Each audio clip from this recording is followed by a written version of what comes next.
Créée en 2013 à Limoges, l'entreprise Sanodev s'est tout d'abord adressée au monde agricole avec une première solution destinée à la préservation des pommes bio. Nous sommes spécialisés dans la fabrication de machines de désinfection en alternative à l'utilisation des produits chimiques. Pour cela, on s'appuie sur un panel de technologies 100% écologiques. Ce sont des technologies physiques, dites physiques, donc à savoir la lumière pulsée, les UV statiques, le plasma, les micro-ondes et les arcs électriques. En fait, en fonction d'une problématique de désinfection, on va adresser l'une de ces technologies ou même une combinaison de celles-ci pour répondre à la problématique. L'origine de la société, en fait, c'était le développement d'un système de désinfection des déchets médicaux pour les banaliser en ordures ménagères, et c'était une technologie qui était développée par l'ENSIL. Donc j'ai repris ce projet que j'ai porté en tant qu'étudiante pour créer une société. Mon souhait, c'était vraiment de proposer des solutions de désinfection en alternative aux produits chimiques, en alternative aux produits phytosanitaires.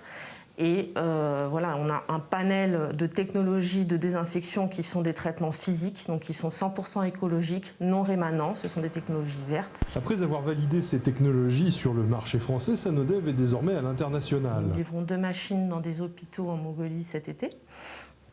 Nous avons des partenaires, notamment Sormaf, qui est un partenaire équipementier du secteur agricole, qui est basé à Cavaillon, qui a une dimension internationale, qui rayonne de manière internationale et qui nous permet d'exporter nos produits. La crise du Covid a bloqué les livraisons des machines de désinfection assemblées à l'atelier. L'occasion a été ainsi donnée à une utilisation solidaire de ces solutions de désinfection. Donc à la crise sanitaire, cette machine a été accréditée par des laboratoires indépendants qui permet de valider son fonctionnement à la fois sur des pathogènes qui sont représentatifs, qu'on utilise très couramment dans le milieu de la microbiologie, mais on l'a également testé sur le coronavirus humain, qui nous sert à évaluer l'efficacité sur le SARS-CoV-2, qui est le virus responsable du Covid-19.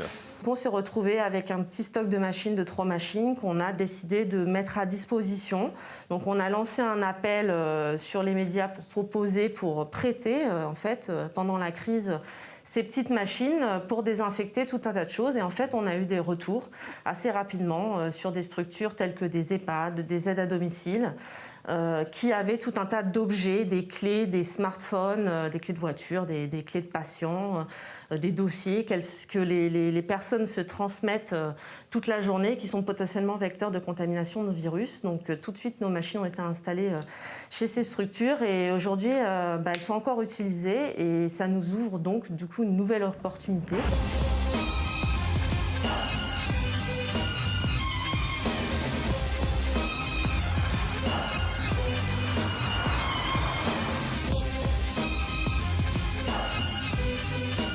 Et quand j'ai vu cet article de presse, je me suis dit, mais ça, c'est la solution.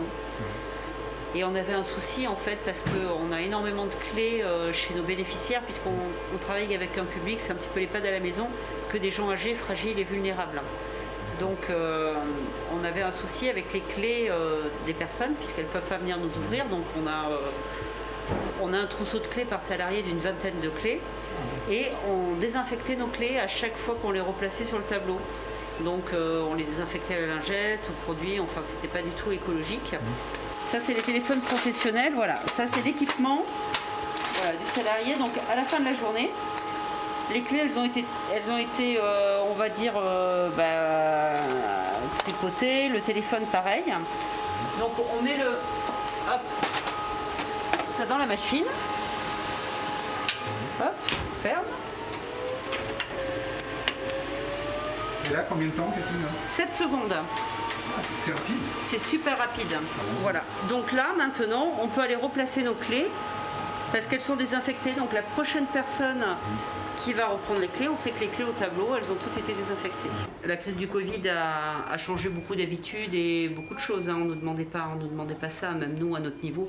On a changé énormément de choses. Et on va continuer sur cette lignée et c'est vrai que cette machine, enfin pour nous, c'est formidable. Agile, l'entreprise s'adapte à la demande. Actuellement, les bibliothèques travaillent au renforcement de la sécurité des agents et des lecteurs. Il y a peut-être bien un nouveau produit à développer. On peut reconfigurer nos outils assez rapidement, moyennant quelques temps d'études. Et on a la possibilité de répondre même à des objets ou à des solutions qui sont parfois un peu plus complexes en utilisant nos technologies, en les intégrant déjà de l'existant, quoi. Voilà. On n'est pas figé dans le cadre opérationnel qu'on a chez un client.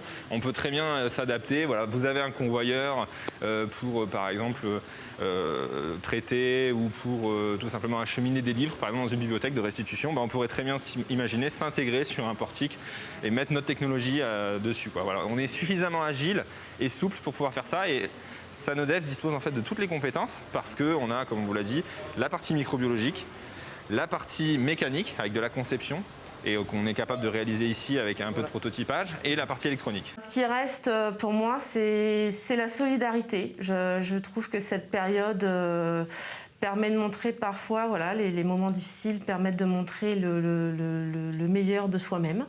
Et j'ai vraiment noté ça. J'ai trouvé qu'il y avait une vraie solidarité pendant cette période et ça fait plutôt plaisir à vivre et à voir.